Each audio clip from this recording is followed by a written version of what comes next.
Why does silence feel like punishment to a narcissist even when you are not attacking, not blaming, not demanding anything at all? This is the question most people never stop to examine because from the outside, silence looks passive, neutral, even harmless. You are not yelling, you are not explaining, you are not trying to win. You are simply not there emotionally anymore. Yet to a narcissist, this absence does not register as neutrality. It registers as cruelty. It registers as rejection. It registers as something deeply unfair, and that reaction alone tells us something important. Silence is not experienced by them as nothing. It is experienced as something being taken away.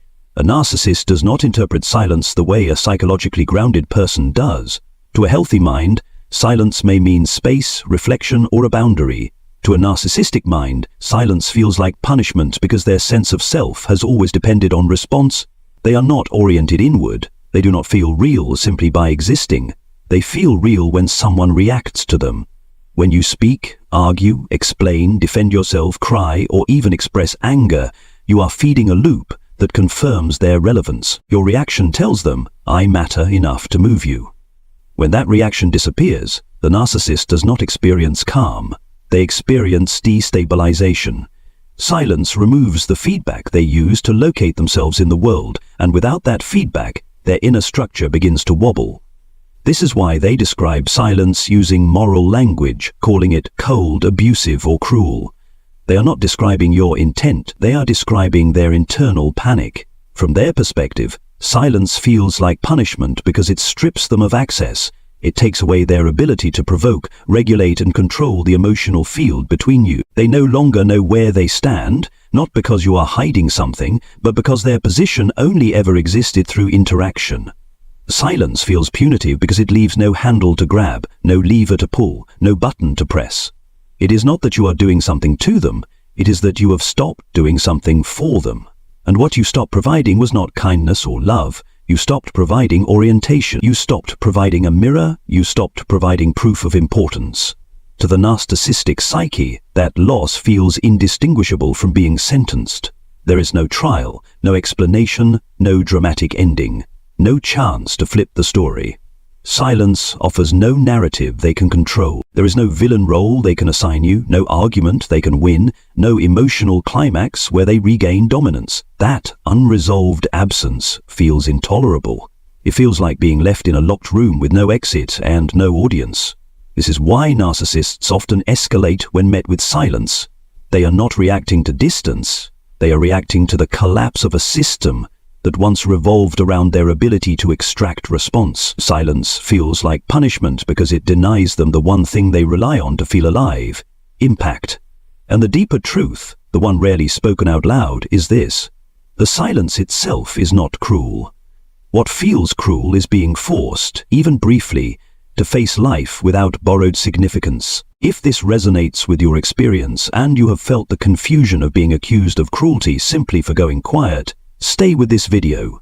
In the next sections, we will break down exactly what collapses inside a narcissist when silence appears, why they react the way they do, and how understanding this dynamic can free you from guilt, doubt, and the urge to explain yourself. If this topic speaks to you, take a moment to like the video, subscribe for deeper psychological insights, and share your experience in the comments, because your silence was never punishment, it was a boundary, and understanding that distinction changes everything. To understand why silence feels like punishment to a narcissist, you have to understand something that is deeply uncomfortable but absolutely central to their psychology.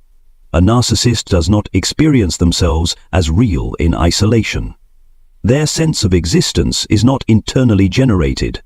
It is externally assembled, moment by moment through reaction. This is not metaphorical. For a narcissist, response is not optional feedback, it is structural support. They do not wake up with a stable sense of "I am." They wake up with a need to locate themselves, and that location happens through impact. When someone reacts to them, positively or negatively, something inside them locks into place. They feel solid, they feel oriented, they feel like they exist. This is why arguments never exhaust them the way they exhaust you. This is why drama feels energizing to them, rather than draining. This is why even your anger once felt useful to them. Your reactions were never just emotional exchanges. They were confirmations of being. As long as you reacted, the narcissist knew where they stood. They could measure their influence. They could feel their weight in the room. Reaction told them, I am still central. I still matter. Enough to move someone. When you spoke, explained, defended, or even begged to be understood, you were unknowingly stabilizing a self that cannot stand on its own. Now contrast that with silence. When you stop reacting, you are not just removing communication, you are removing the scaffolding that held their sense of self upright. Silence does not register to them as distance, it registers as disorientation. They do not experience it as, you need space, they experience it as, I cannot feel myself. This is where the panic begins, because without reaction there is no reference point. There is no emotional echo to bounce off. There is no signal confirming their relevance. And without relevance, the narcissistic psyche does not default to calm, it defaults to threat. Silence creates a condition where they are forced to confront something they spend their entire lives avoiding, the absence of an internal core. This is why they often describe silence as abandonment, even when no relationship has been formally ended. This is why they accuse you of cruelty for doing nothing. In their internal logic, if you are not reacting, you are not affirming their existence, and if you are not affirming their existence, you are actively harming them. That is how distorted the equation becomes. Reaction equals existence. No reaction equals annihilation. From this perspective, silence does not feel neutral. It feels existential. It feels like being erased in real time. This also explains why narcissists are far more distressed by indifference than by confrontation. Confrontation still places them at the center of your emotional world. Indifference removes them from it.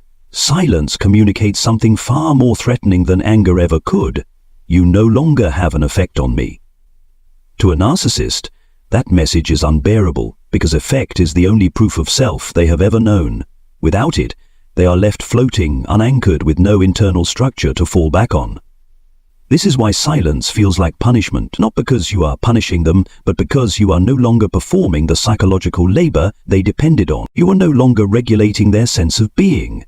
You are no longer confirming their importance. And when that confirmation disappears, the narcissist experiences it not as a boundary, but as a loss of reality itself. In the next part, we will look at how this loss of reaction quickly transforms into a loss of control, and why that loss is experienced by a narcissist not just as discomfort, but as a form of psychological confinement. They would do almost anything to escape. Once reaction disappears, something far more threatening takes its place for a narcissist: loss of control. This is the point where silence stops feeling merely uncomfortable and starts feeling punitive. A narcissist is not oriented around mutual connection, they are oriented around regulation. They regulate their inner chaos by controlling the emotional field around them. As long as they can provoke, soothe, intimidate, charm, or confuse you, they remain psychologically upright. Control is not a preference for them, it is a survival function. When you are reactive, even negatively, the narcissist can still steer the interaction. They can escalate, de-escalate, rewrite the narrative, or bait you into another emotional position. Reaction gives them handles. Silence removes every handle at once. When you go silent, the narcissist no longer knows where they stand with you, and more importantly, they no longer know where they stand with themselves. There is no signal to interpret, no emotional temperature to read, no feedback loop to manipulate. This creates a state of suspended uncertainty that is deeply intolerable to a narcissistic psyche. They are used to moving people like pieces on a board. Silence removes the board. Suddenly there is no next move, no countermove, no strategy that reliably works. From the outside, this may look like calm. Internally, it feels like confinement. The narcissist experiences this loss of control not as a neutral boundary, but as being trapped inside a situation they cannot dominate. That is why silence feels like punishment. It places them in a position they work obsessively to avoid: powerlessness. And powerlessness, for a narcissist, is not just an emotion, it is an existential threat. Without control, their grandiose self-PO begins to fracture. They can no longer tell themselves the story that they are superior, desired, or central. Silence refuses to confirm or deny that story. It simply does not participate in it. That absence of participation is experienced as cruelty because it forces the narcissist to sit with uncertainty. They do not know if you are angry, indifferent, relieved, or healed. They do not know if they still matter or if they have already been replaced psychologically. And because narcissists rely on certainty to maintain dominance, uncertainty feels like being punished without knowing the charge. There is no accusation to argue against. There is no conversation to hijack. There is no emotional leverage to exploit. Silence creates a psychological dead zone where their usual tactics fail, and failure is something their structure cannot metabolize. This is why narcissists often accuse silent partners of being manipulative or abusive. It is projection. They experience the loss of control as an attack because they only understand relationships through power. If they are not controlling, they feel controlled. If they are not dominating, they feel dominated. Silence places them in a state where neither is possible, and that ambiguity is experienced as unbearable. It feels like being locked out of a system they once ran. The narcissist does not feel punished because you are hurting them. They feel punished because you are no longer available to be used as an extension of their will. You are no longer participating in their emotional economy. They cannot extract reassurance, fear, anger, or admiration from you, and without extraction they feel deprived. Deprivation in their mind equals punishment. This is also why silence often triggers escalation. When control is lost, they attempt to regain it through any means necessary. They provoke, accuse, love bomb, threaten, or disappear and reappear, not because they suddenly care, but because they are trying to restore a sense of agency. Silence denies them that restoration. It leaves them stuck in a loop where no move produces the desired effect. Over time, this creates a sense of internal pressure. The narcissist feels compressed, contained, and cornered by the very absence of engagement. That pressure is misinterpreted as external cruelty rather than internal collapse. Silence in reality is not doing anything to them. It is simply no longer doing anything for them. But because their psychology depends on influence, the absence of influence feels like punishment. In the next section, we will look at how this loss of control begins to destabilize the narcissist's persona itself, and why the cracking of that mask is experienced not as growth, but as a verdict they cannot escape. When silence persists, the narcissist is no longer just dealing with discomfort or loss of control. They are confronting something far more destabilizing, the weakening of the persona itself. The persona is not simply a social mask for a narcissist. It is the structure that holds them together.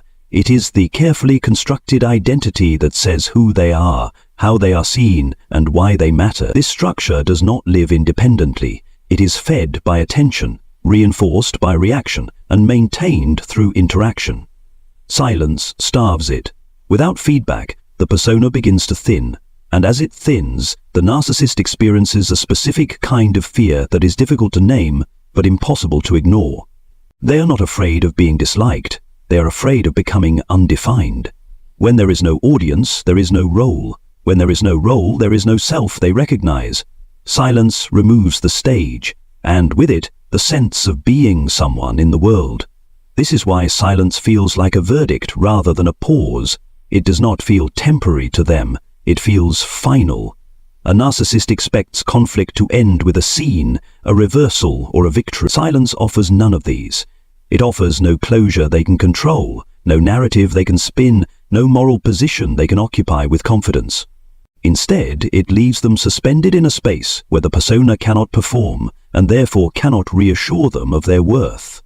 In that suspension, something they have long kept buried begins to surface. Shame does not appear all at once. It leaks in. It comes as irritation, restlessness, agitation, and an urge to do something, anything, to reassert presence. Silence does not accuse them, yet it exposes them. It exposes the fact that their identity requires participation to exist. Without someone responding, mirroring, or resisting, the persona has nothing to push against. It collapses inward. This collapse is not dramatic at first. It is subtle, but it is relentless. The narcissist begins to feel unseen, and to them, being unseen is not a neutral state. It is annihilation. They have equated visibility with value for so long that the absence of recognition feels like being erased. This is why they often describe silence as humiliating. Humiliation in this context is not about being embarrassed publicly. It is about being stripped of the mechanisms that once protected them from their own emptiness. Silence does not shame them by pointing out flaws. It shames them by refusing to validate the persona at all. There is no reflection to confirm that the mask is working. There is no interaction to reassure them that the image still holds power. This creates a profound internal contradiction. On the surface, nothing is happening. Internally, everything is destabilizing. The narcissist feels judged without a judge, punished without a punisher, and condemned without a sentence. This is why silence is experienced as a verdict. It feels like a silent declaration that says, you no longer qualify. Qualify for attention, qualify for relevance, qualify for impact. And because the persona was never rooted in a stable inner self, it cannot survive this withdrawal of energy. The narcissist may attempt to inflate the persona elsewhere, seeking new audiences, new admirers, or new conflicts, but the original silence remains unresolved. It lingers as proof that there exists a space where their persona has no authority. That knowledge is intolerable. It introduces the idea that their power is conditional, not absolute. Silence forces the narcissist to confront a reality they work tirelessly to avoid, that their sense of identity is borrowed, not owned. That confrontation does not lead to insight. It leads to rage, denial, or frantic attempts to re-engage. Growth would require sitting with the collapse and building something real beneath it. Silence does not provide instructions for that. It simply removes the illusion. And removal of illusion to a narcissist feels like being sentenced. Not because someone declared them guilty, but because the persona they relied on is no longer being sustained. In the next section, we will examine why this collapse is experienced not just as personal pain, but as rejection, abandonment, and erasure all at once, and why those combined experiences make silence feel like the harshest punishment imaginable to a narcissistic psyche. As the persona weakens under silence, the narcissist's internal experience intensifies in a very specific way. Silence no longer registers as a single loss. It fractures into three simultaneous psychological wounds: rejection, abandonment, and erasure. For a psychologically integrated person, these experiences are distinct. Rejection means someone does not choose you. Abandonment means someone leaves. Erasure means being ignored or overlooked. But for a narcissist, these collapse into one overwhelming sensation because their inner structure cannot separate them. Silence triggers all three at once. It feels like rejection because your lack of response communicates something their psyche cannot tolerate. You are not important enough to provoke a reaction. This is not how a narcissist hears silence consciously. They do not hear neutrality. They hear disqualification. Reaction once meant confirmation of worth. Silence now feels like a verdict that their worth is insufficient. That perceived rejection cuts deeper than words ever could because it does not argue, it does not negotiate, it simply removes access. And removal of access is interpreted as judgment. At the same time, silence feels like abandonment. Narcissists carry a primitive terror of being left, not because they crave intimacy, but because being left means being unregulated. When you disengage without drama, explanation, or emotional residue, you are not giving them a chance to tether to you psychologically. They experience this as being dropped into emotional freefall. There is no hand to grab, no emotional cord to pull, no reassurance that they still occupy space in your inner world. This is why they often accuse silent partners of being heartless. They are not responding to loss of connection, they are responding to loss of containment. You are no longer holding the emotional tension for them. And then there is the third wound, the one they almost never name but feel most acutely. Erasure. Silence makes the narcissist feel as though they are being written out of existence. When you do not respond, you are not confirming that they are still part of your psychological reality. To a narcissist, this feels worse than being hated. Hatred still acknowledges presence. Silence does not. Silence communicates, you are not part of my inner narrative anymore.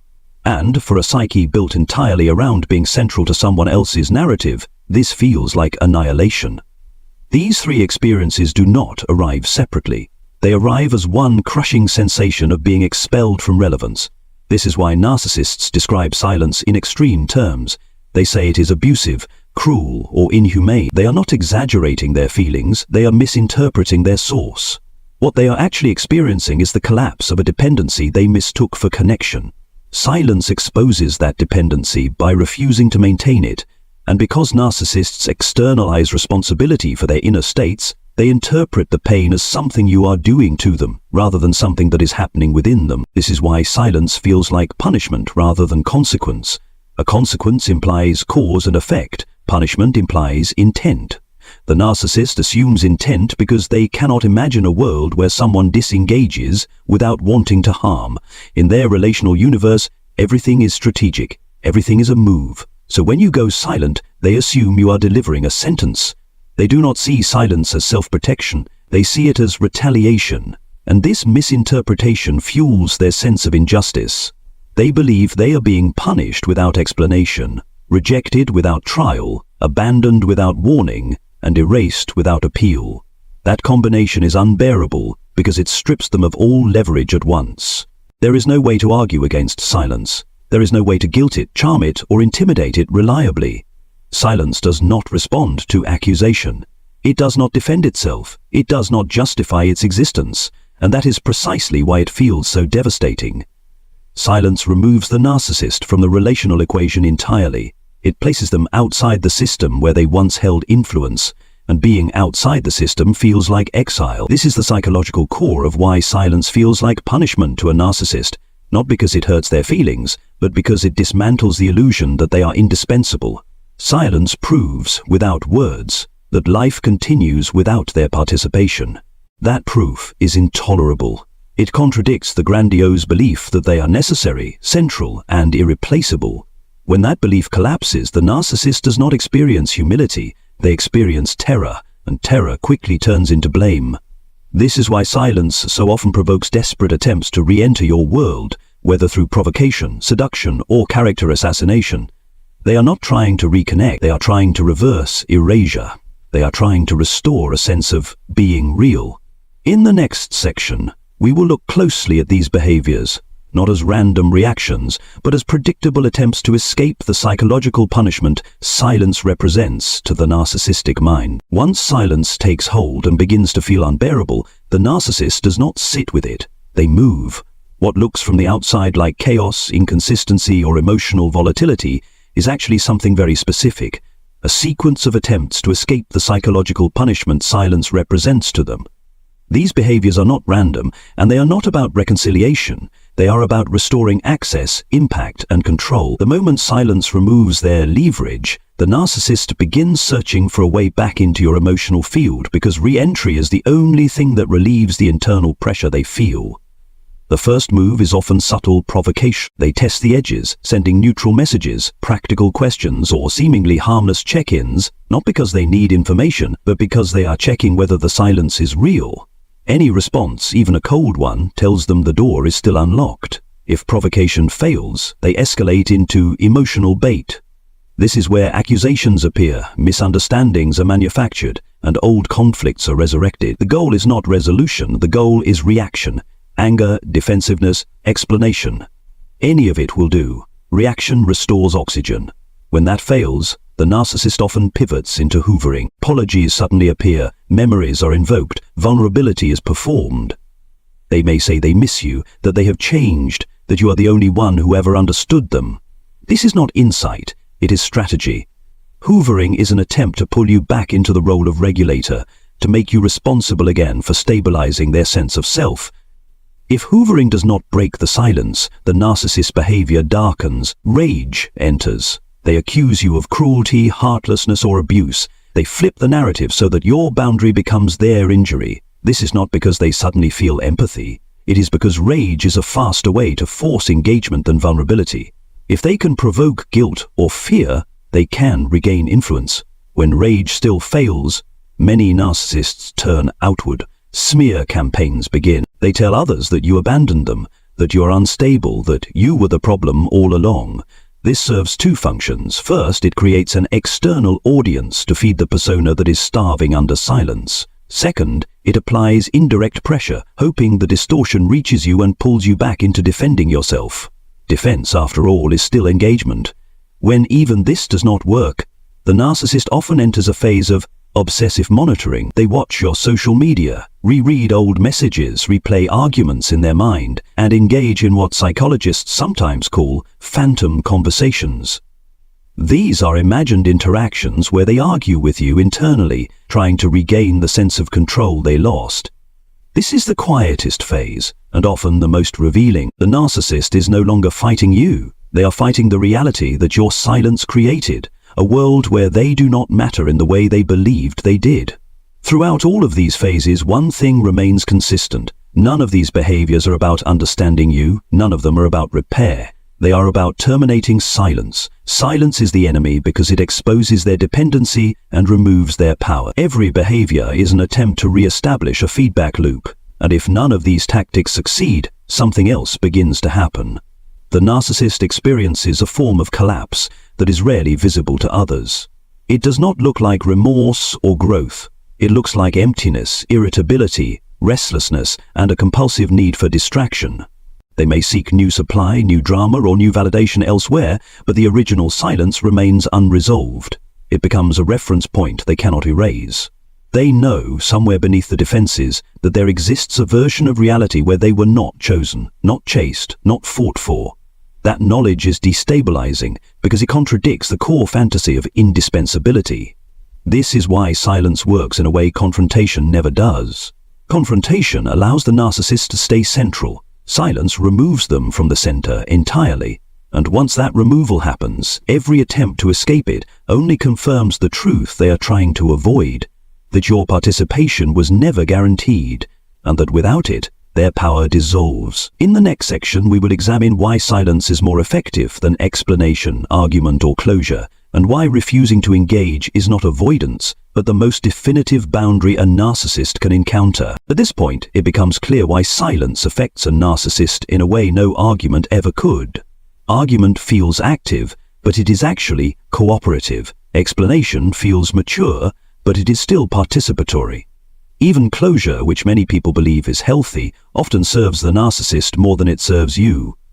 All of these actions keep you inside the relational system where the narcissist feels powerful. They allow the narcissist to remain central, to shape the narrative, and to extract emotional data from you. Silence does none of this. Silence is not a tactic of dominance. It is a withdrawal of participation. And that distinction is exactly why it works. When you argue with a narcissist, you are still offering them something they need, proof that they matter enough to engage with. Even if the argument is painful, even if you are defending yourself, the narcissist experiences it as relevance. They may lose the argument logically, but they win psychologically because your energy is still oriented toward them. Explanation works the same way. When you explain yourself, you place the narcissist in the position of judge, as if their understanding is required for your reality to be valid.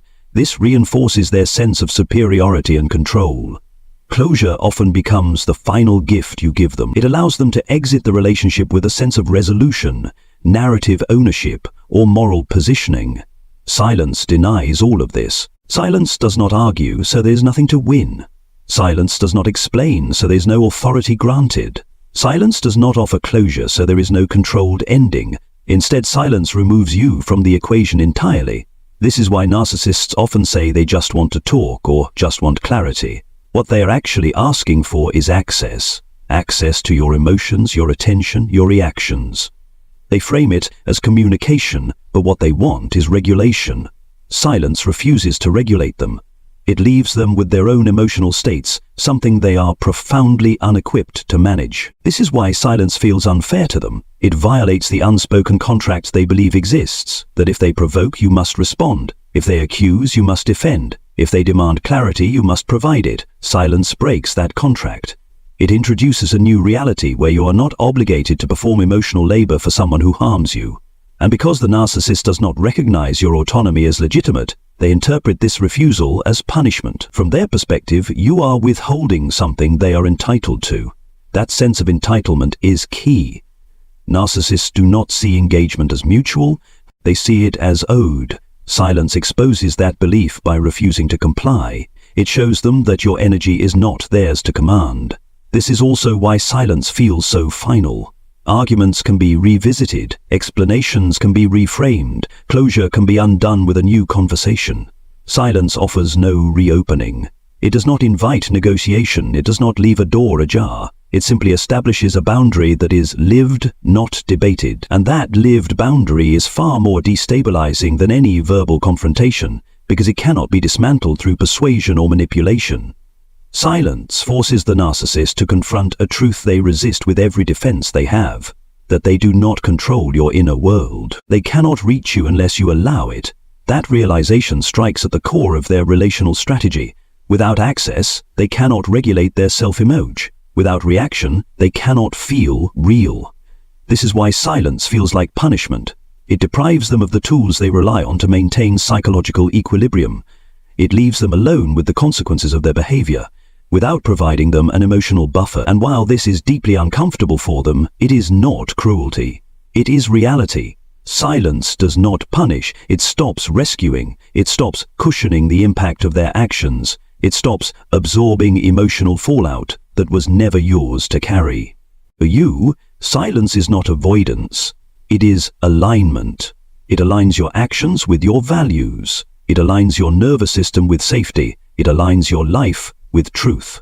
And that alignment is something a narcissist cannot tolerate, because it reveals how much they depended on your misalignment to function. In the next section, we will address a crucial clarification.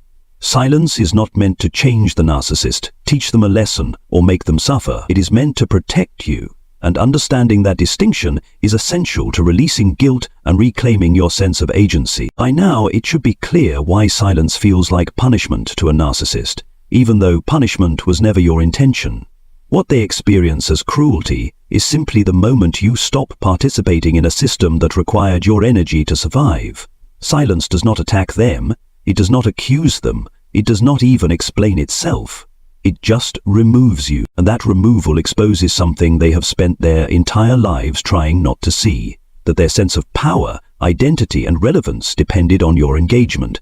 When you went silent, you did not take revenge. You took yourself back.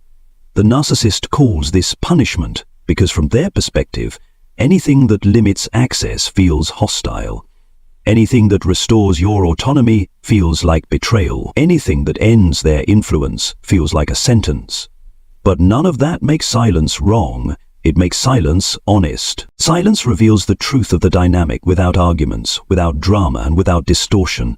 It shows that connection was conditional, not mutual. It shows that their pain is not caused by your absence, but by their dependence on control.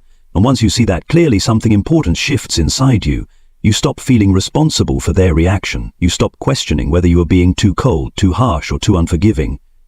You begin to understand that boundaries are not punishments, and that peace does not require permission from the person who disturbed it. Silence is not about winning. It is not about proving a point. It is about alignment. It is about choosing not to live inside someone else's emotional economy anymore. When you stay silent, you are not withholding love. You are withdrawing labor.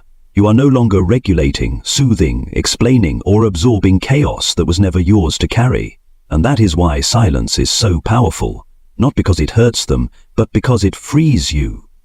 The narcissist may continue to frame your silence as cruelty. They may rewrite the story to make themselves the victim. They may never understand what actually happened.